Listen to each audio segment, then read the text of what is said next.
And now to politics. The Osun State House of Assembly on Monday frowned on the decision of the state's newly inaugurated governor, Senator Ademola Adeleke, to rename the state from State of Osun to Osun State.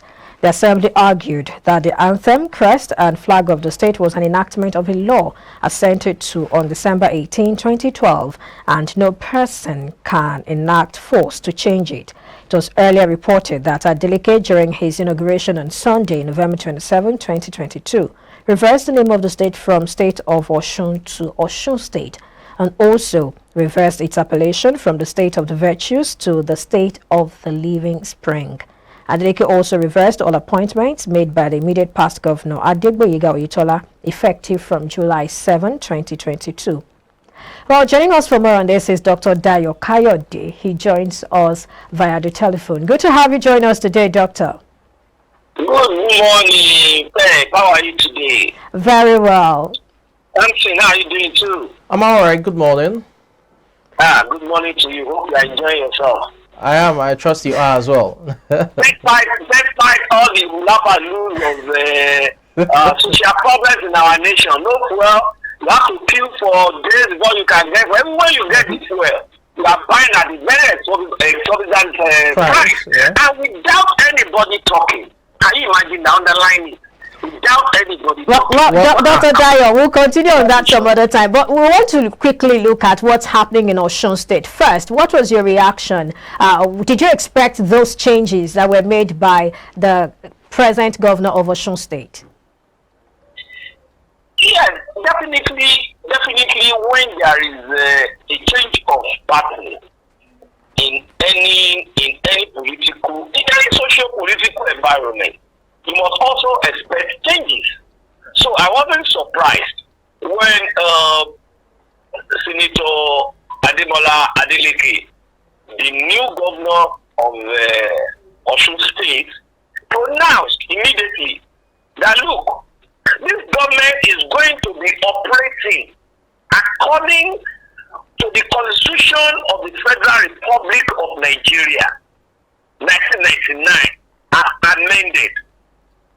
And to that extent, that name, the state of Osun, is unconstitutional.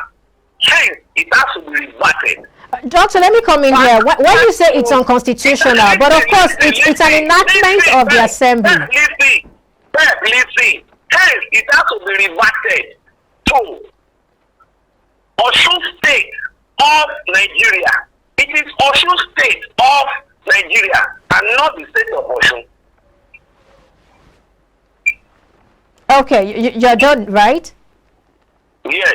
Okay, so I was saying this. I understand you're talking about the Constitution, but of course we're also looking at the fact that the state of Osun, it wasn't something that the governor Adegboyega just did unilaterally. It was something that he did, with the assembly being carried along. Are we going to discountenance that? Are we going to, look away from that? The fact that he went through, the right channel, which of course is allowed. The question is this: can your hand, either the left or the right hand, operate on its own without operating within that body system?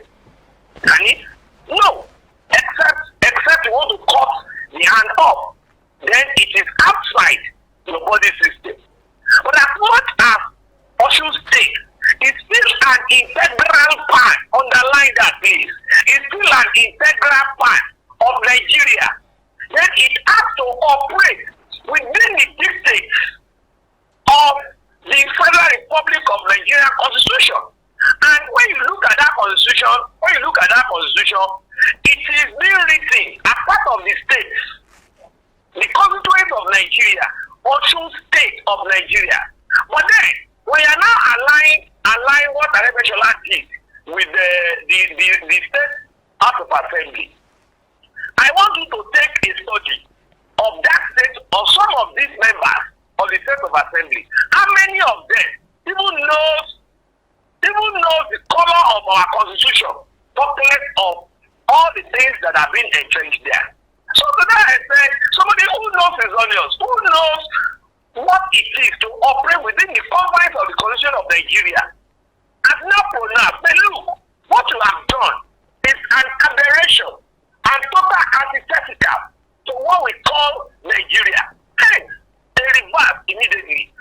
right, Dr. Dio, let me come in here. Go back to the stream, to the mainstream of Nigerian state. Dr. Let me come in here. I know that usually when we make reference to the Constitution, we talk about the concurrent list, the exclusive list. Now, I want to get what exactly your point is. Is it that it is wrong for the governor of a state to decide to change certain things, you know, of course, carrying the National Assembly along? Are there things that can be changed and things that cannot be changed just for the good of the people? Say, I mean, there is the need to probably change something so that the people will better benefit from a particular policy. Good that I even mentioned concurrent list, exclusive list, and all that. Let me also ask you, whose responsibility within the Constitution is it to create a state? Can a state create itself? As you are now, can you call yourself? Your father and mother that gave back to you have named you perpetual. So it will be a kind of disrespect to your parents. So now your name is no more perpetual. You want to give yourself a name. That means a disrespect. That means you are trying to remove yourself as a child of those parents, and of which the society abhors. So to that extent, Osun State cannot give itself a name, because Osun State cannot create itself.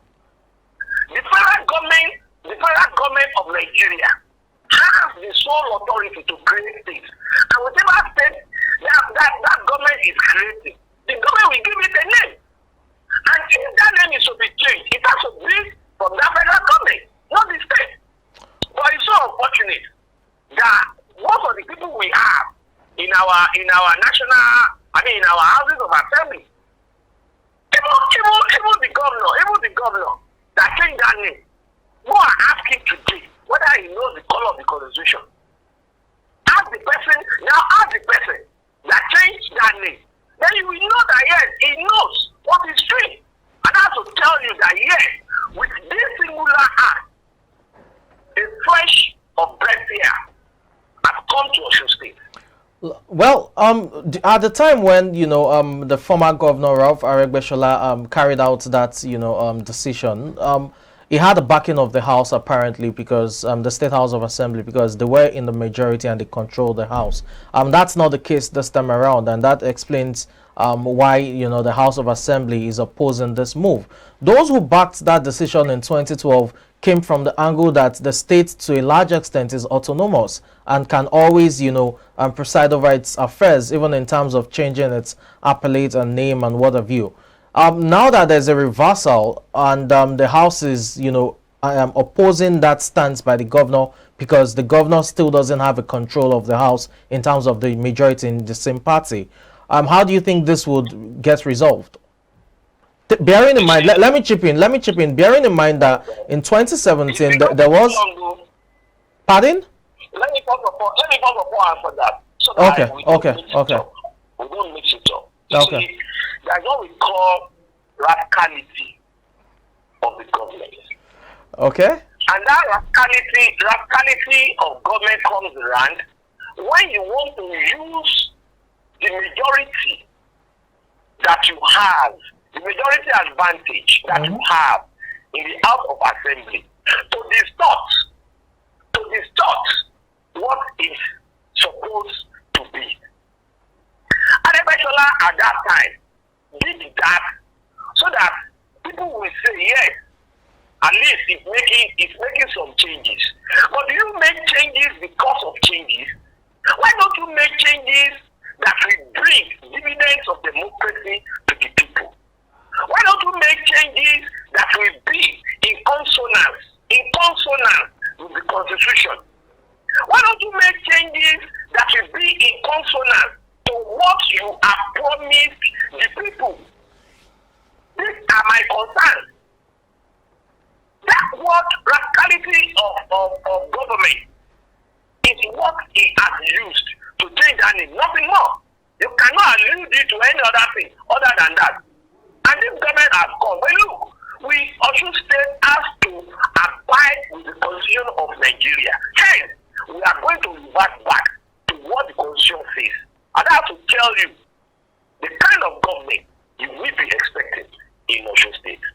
Okay, well, as of 2017, the Osun State High Court ruled against, the renaming of the state, saying that it was illegal, unconstitutional, and all. But there was no appeal. So now that the State House of Assembly is coming from the angle that it was enacted, by the House and passed into law at the time, or assented into law by the governor of Osun State at the time. Are you seeing a legal tussle where the Adeleke administration decides to go to the appeal court to, appeal this? Because it still has, the minority in the State House of Assembly, and there will be no elections until, March thereabout. So it means it's until May before it will probably have a majority, if it has a majority in the House. It is good something that you made reference. Yes. To the proclamation, to the ruling of the court. And why do we have the court there? Is it not to check the excesses of any arm of government? Now, the court had ruled that, look, what you have done is unconstitutional. So why didn't you revert back? If it is not executive rascality, why did he not revert back? Now, if this house is now saying, no, because they are the ones that did this, because they have approved it and that, do they have the temerity to go against the ruling of the courts? I mean, we need to be, one, sensitive and sensible in understanding what is on ground now.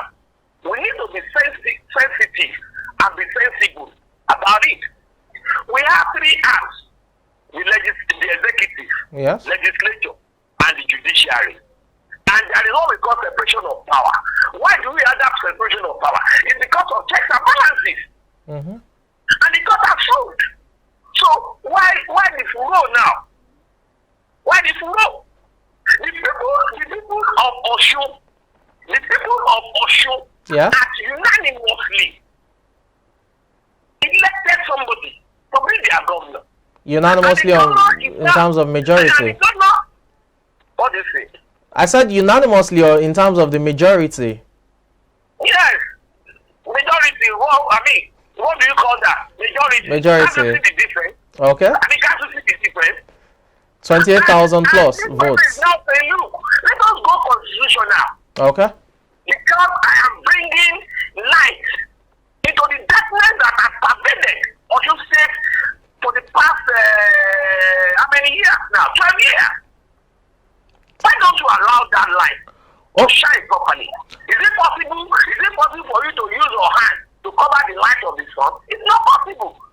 Okay. Therefore, we consume all of them that are trying to malign our constitution. Okay, well, pending the time it gets to the appeal court and possibly the Supreme Court, I mean, depending on how the legal tussle goes, it's obvious the governor doesn't have the majority, so the House can always veto whatever executive order it gives or it makes in terms of the change in name and appellate and all of that. No, that's what we call executive order. That's what we call executive order. Why I'm saying that is that he said, I mean, he gave that proclamation on his inauguration speech. It's not left for him to issue executive orders on some of those things. Okay. Which he said he is going to do. It's not left for him to issue executive orders, which I trust him he will do. Because I don't see him as somebody who will say some things and will not do it. It's not like all promises cancelled.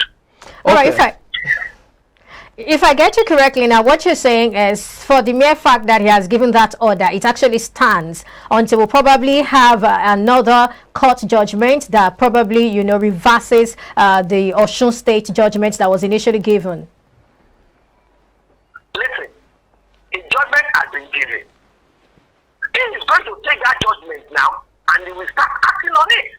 Exactly. So if there's going to be any reversal, it means... Because there's what we call separation of power. Separation of power. The court has given a ruling. And that ruling has not been appealed by anybody. So let me now see who, maybe the House of Assembly. Exactly. We now go on themselves and say, okay, they want to go and appeal it.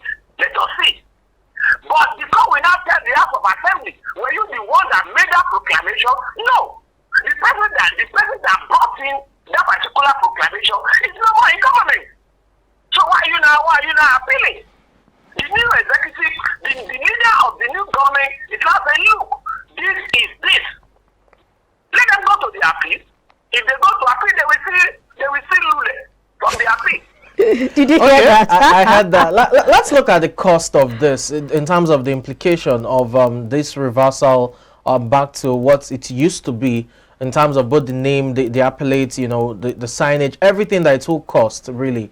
Not just in terms of the economic cost, but how does this impact on the socio-cultural values of Osun State? I mean, that's a state that is known for, you know, its waterfalls in Ijesha and all other, you know, parts of it. That change now, how does it affect them, both economically and socio-culturally? I wish something. Yep. I wish you followed that inauguration.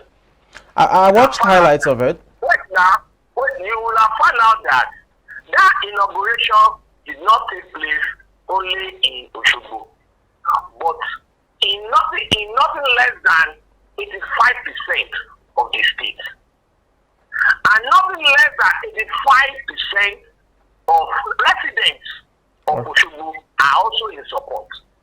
So, no matter the way you look at it, Okay. it's going to affect them positively, because also people have been coerced for the past 20 years to that particular name, State of Osun. Does it even sound well? It doesn't sound well.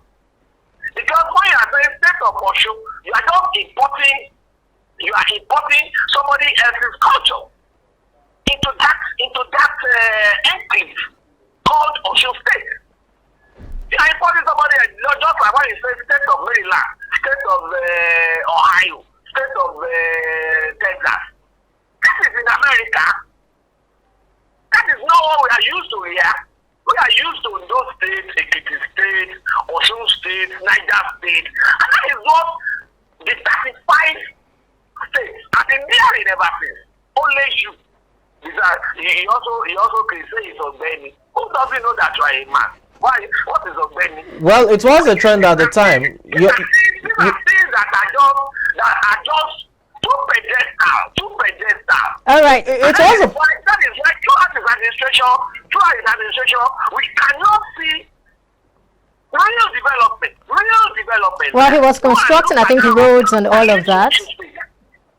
I mean, at least you should go and look at that route. Well, when you are talking about the nomenclature, I mean, or the title as it were, that was a political trend at the time. Is Ondo State's counterpart refers to himself as Arakunrin. You had the Lagos State governor when he came in, he said he doesn't want the title His Excellency. He should be referred to as Mr. Governor or Ogbeni as well. So it looks like a political trend over the last maybe 10 years. Oh, they are, like I said it now. They are pedestal things. They are pedestal things that we don't need. They are pedestal things that we don't need. All right, doctor, let me come in here. All we want to know is what legacy do you want to leave? All right, let me come in here, doctor. This guy has just come. Within 2 hours, they have been showing people the kind of legacy he wants to leave. After his first term. Maybe at that time, when people now are saying what they have done, without campaigning, without posters, they will even be begging you, say, Mr. Man, you have to come on second term. It's not. Don't let me talk. It's all right. Very quickly, I want us to also look at the reversals. Well, apart from these reversals, let's look at the reversal of appointments and also the OSEC, and we also have the local government chairmen who are now heading to the court. What's your outlook? What do you think about this? Why should local government the elected local government go to court. The court has proclaimed that that election was not proper. The election was not proper. You were to leave when, and now you are now conducting election. Why have you not conducted this election before now? Why? If you are conducted this election 3 years ago, or even let's say 2 years ago, we say, okay, yes. The people we are just appointing as permanent secretaries. Is it just today that you find out that they are supposed to have been promoted or have been appointed as permanent secretaries? Why must you lay mind for incoming government so as to make the state ungovernable for him? Why must you do things that will cause problems? And look, this man has said, in as much as he has been elected, he should accept that appointment. It's at your own peril. It's at your own peril. He said it. Look at all the campaign general did. I read it in the social media yesterday. That he dodged Oyetola for about a week or two. So that he won't be able to spend some money. Look at what that guy did. Is that not good enough? You know that this man is going, and you are joining him to perpetrate anti-constitutional issues. No, it's never done. Okay, but you said something now that Oyetola was laying a minefield for this particular government. How is that so? How do all these, amount to laying mine? Look at this. Okay, look at this. You are supposed to conduct election into local government of the state. You did not. Until the daylight of your regime. You are supposed to give people promotion, appointments at due times. You did not until the last minute. How many weeks? How many days? Is that how it's supposed to be? Look at the people that are employed. Look at the people that are employed. At what time? Were you supposed to do that? Yes, some people will say government is a continuum. At that, even at that, there are some things that you don't do. All you need to do is immediately after election, you know that your time is up. You have been rejected at the polls. Then all you need to do is whatever projects you are on, ensure that you run them up. Run them up rather than starting another one. Okay, Doctor, my question is, how is this a landmine? Be completed by a single administration. Well, let me say this. One of the reasons, the governor gave for suspending over 12,000 workers employed by the previous administration is that that employment wasn't taken into account during the budgeting of the state's finances for 2022, as well as. Is that not good enough? Is that not good enough reason? Yes, it is, but again, for every decision, it has its pros and cons. Rather, it just depends on where it weighs the more. Now, the question with this, for a nation, for a state where the cry has always been high rate of unemployment and all of that, the 12,000 folks that have been, employed by the previous administration, whose employment has now been suspended by the governor. Where does this leave them? You have 12,000 people in a state, not nationwide, 12,000 people in a state rendered, jobless temporarily at least.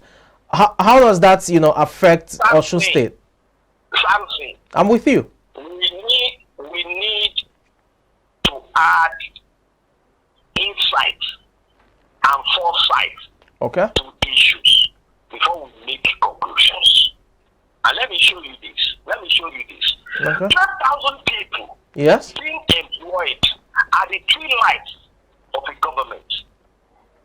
All right? Mm-hmm. And that government knows that budgetary allocation for that fiscal year was not made for them. For them, apparently. Okay? Mm-hmm. Are you aware that there are some people that always in their life plan to fail. Okay. Are you aware? They plan to fail. This is an example of planning to fail.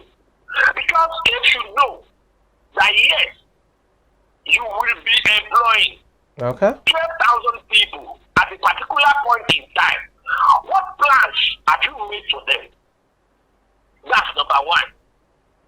Okay, is it only in the civil service that you can employ people? Okay. Why can't you create an enabling environment for these 12,000 people to be meaningfully engaged? I'm underlining it. Meaningfully engaged. Why civil service? What have you done? What have you done to agriculture and its value chain? Okay. To ensure individual exhibition of their potentialities. What have you done? Okay, Dr. What D. you have to spend there? Dr. D. Is it not retrogressive? Is it not retrogressive to be looking always Okay. at Osun State as a civil servant state? Okay. Why don't you create I would have to an interrupt now, environment please. that will turn things around, and of which this man is coming to do? Okay, those are salient questions you've asked, and we'll definitely answer them in the coming, minutes. Let's just take a breather right about now. Won't come back. We'll continue the discussion. Please do stay with us.